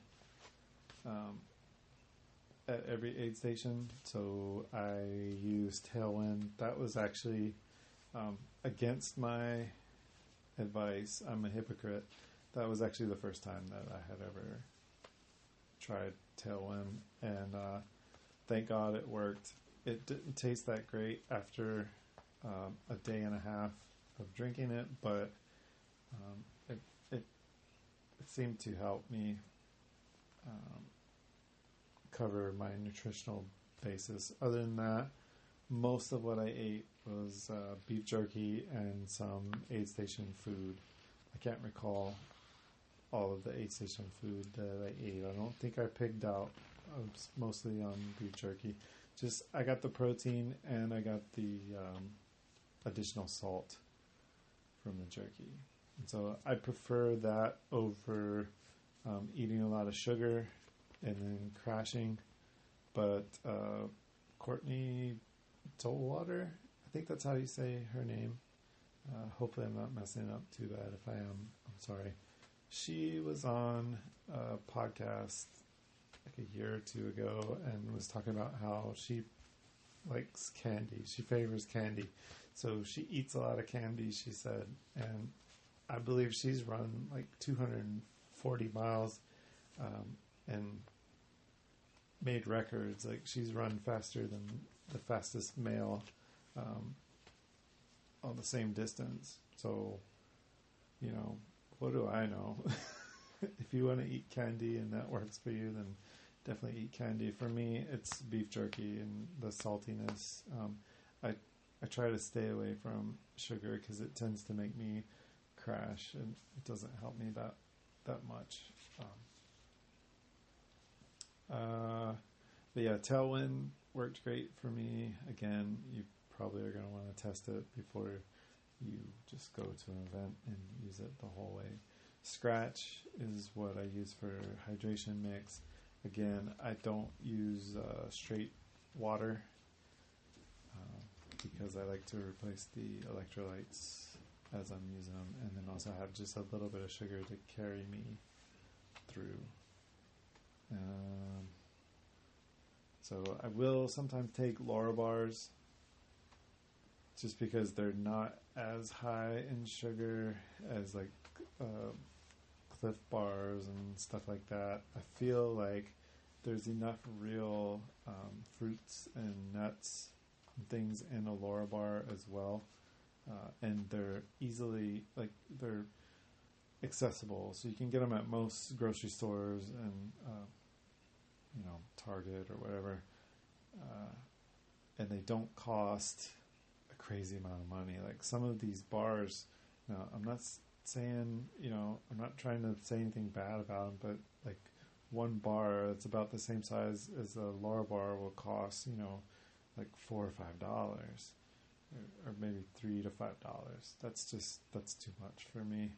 But I will carry like some Laura bars just in case I need to mix it up, because eating the same thing for a day and a half and then you get tired of that, and sometimes you just need a little treat to kind of get your spirits up. And that's kind of the key to ultra running, is you use little mind tricks to keep you going. So like the water on your face, you might have a little chocolate chip Laura bar tucked away. I've taken the I forgot what they're called. I think it's some kind of protein cookie. I think it's called Laurel and something, like Lyle and Laurel or something, the little protein cookies, but I think half of one is like 240 calories. And so they're full of calories. I don't know. They've got so much sugar in them that there's potential for crashing. So yeah, just be mindful of that. As far as gels and things like that, I don't personally use them. I used to use goo a lot. But then I found that I didn't really need it that much. I kind of weaned myself off of goo, but for a long time I was trying like a lot of things like that. Like I used goo gels at first, and then I was like, well, maybe I'll try to drink straight maple syrup. So I had a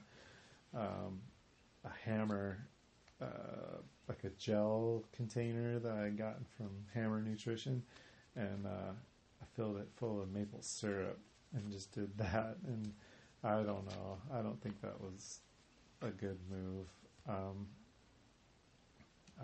I don't use gels now.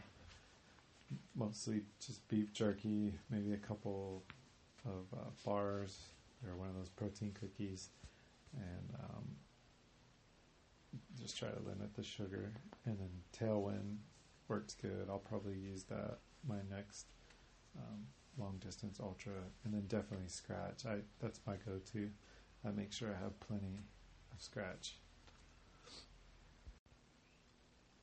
All right, so I'm going to go ahead and wrap up this podcast. I think I've gone for about an hour, maybe a little over an hour now.